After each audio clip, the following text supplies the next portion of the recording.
আমের আচারের মশলাটা বানিয়ে নিচ্ছি। কি কি দিয়েছি বলুন তো? গোটা জিরে, মৌরি, 5 ফোড়ন, শুকনো লঙ্কা, সাদা সর্ষে সমস্ত কিছু দিয়ে এরকম নাড়িয়ে নাড়িয়ে ভেজে নিচ্ছি। আর তারপরে আচারটা বানালে তার উপর ছড়িয়ে দেবো। এরকম মশলা বানিয়ে ঘরে রেখে দেবেন, অনেক কিছুতে কাজে লাগে বন্ধুরা। তো দেখুন বন্ধুরা, আচারের মশলাগুলো সব এবারে একদম শুকনো খোলায় পুরো বেটে নেব।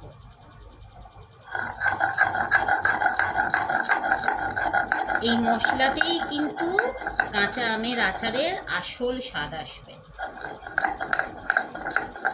আমার দিদা, মা, শাশুড়ি মা, ননদ এনারা কত সুন্দর আচার বানাতেন,